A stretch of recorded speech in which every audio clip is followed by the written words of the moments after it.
What's up, BiggerPockets? Alex Felice here, the greatest show host that BiggerPockets has ever seen, ranked, with another episode of the Meet the Investor series. Today, I'm going to talk to a guy about renting by the room, something we haven't talked about in the series yet, and it is incredible.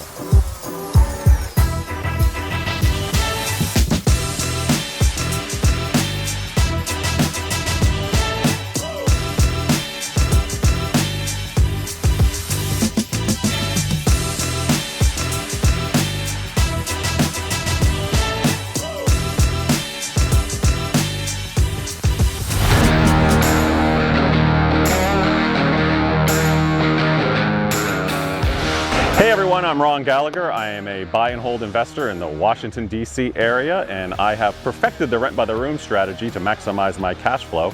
And I'm going to tell you about how you can maximize your cash flow doing the same thing. So how I got into real estate was in 1999, I bought my first primary residence. I was in my early 20s, and I always knew that buying was better than renting. So I always had the thought that I was just throwing money out the window if I was renting. 4 years later, in 2003, I wanted to upgrade my living situation, so I bought a house in DC and then rented the condo behind me.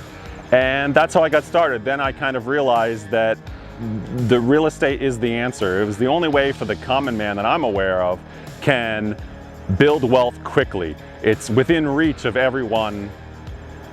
You don't need any special talent or skills to get started.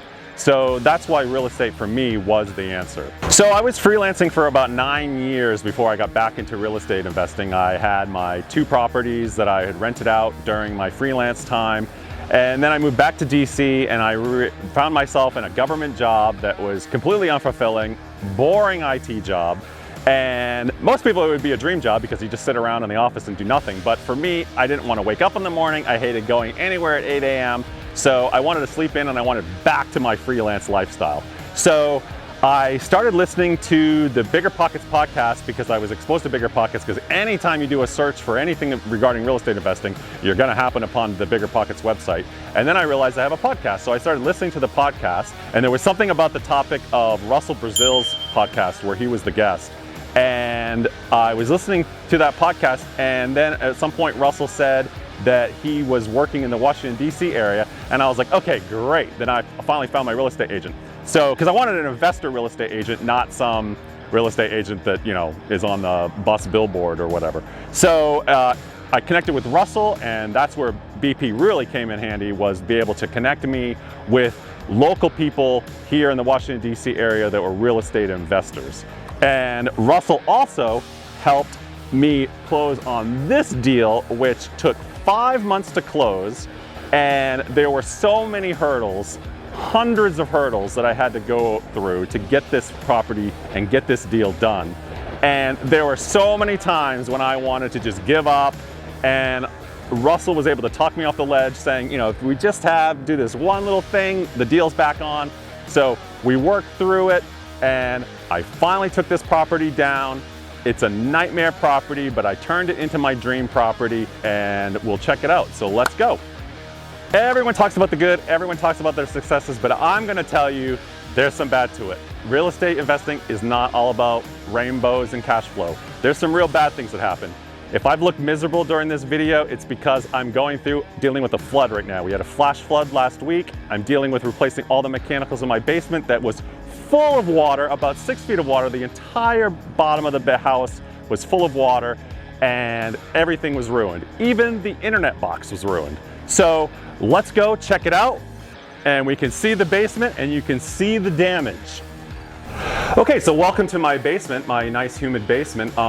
So if you wanted an indoor swimming pool, this would have been great, but that's not what I wanted down here. So if you come over here, you can see that the water line came all the way up about, I don't know, 6 feet.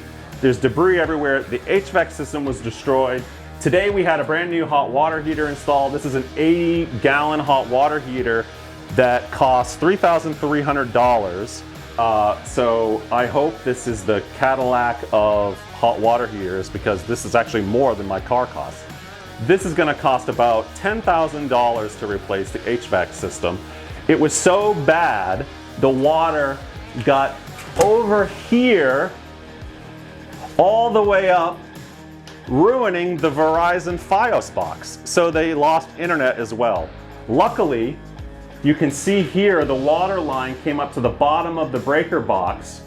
Luckily, it only hit the bottom 3 breakers, but if the water was any higher, we could have had, I don't know what would have happened. You touch the water, you get electrocuted, I'm not really sure, but luckily the water was not electrified, so there's one saving grace. Okay, so now let's go into the occupied unit. Hopefully no one's home.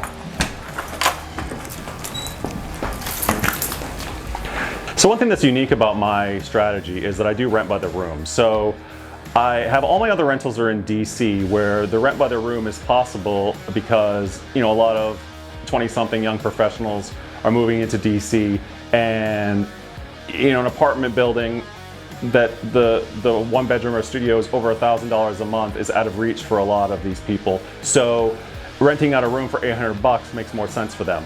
So, but properties in DC are so expensive. So I went on the MLS to look at where else I could do this rent by the room strategy. And this is a college town. So I figured, let me go check out this college town. And when I looked on the MLS, this property came up on the market. It's a 5-bedroom, for lack of a better term, it's a rooming house. So, but the problem is, if you look at the FHA guidelines and government-backed mortgages, rooming houses are not financeable. So this property is impossible to get financing on. I called over 100 lenders, reached out to people on the internet, lenders, sketchy lenders that I don't know what they were doing, but no one would give me a loan on this property because it's a mix. It's zoned single-family residential, but it's a rooming house. And since it's a rooming, so no residential mortgages would be available for this property. And the commercial lenders didn't want to touch it because it's zoned single-family residential. So it's kind of in this purgatory state.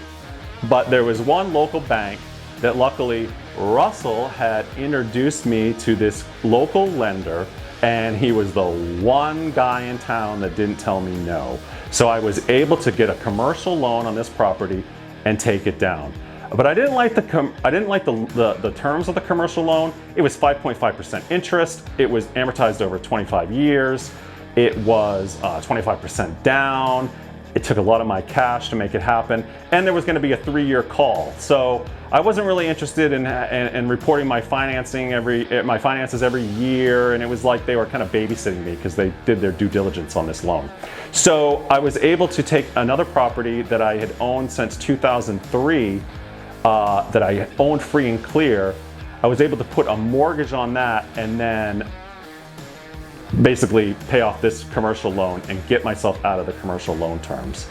All right, so I told you about this deal, told you about this house, told you about some of the bad, some of the good, but now I want to tell you about some of the things that I've learned along the way is that you have to think holistically. Like I was talking about before, I was talking about how I was swapping mortgages out on different properties, things like that.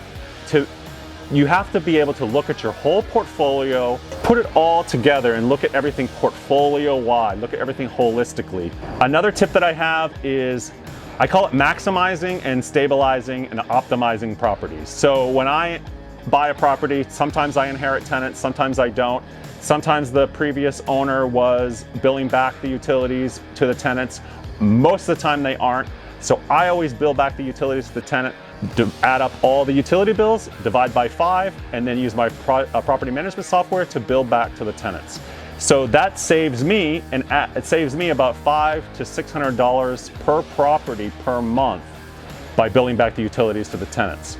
And the final thing is something that everyone's going to tell you, and you've probably heard it a million times before, but I just want to reiterate how important it is to do tenant screening. I'd rather have 2 or 3 months of no cash coming in from that vacant room than signing a 12-month lease with a problem tenant.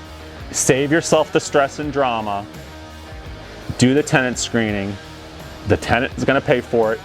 You put it in the rental application that the tenant has to pay the $40 or whatever it is for the tenant screening. It's no cost to you, and don't compromise on your tenant screening rules. Thanks for coming on this little tour of one of my properties with me. I just want to say that I did all of this in 2 years with 3 properties on a meager government income. It's not like I was a doctor or a lawyer. If I can do it, you can do it.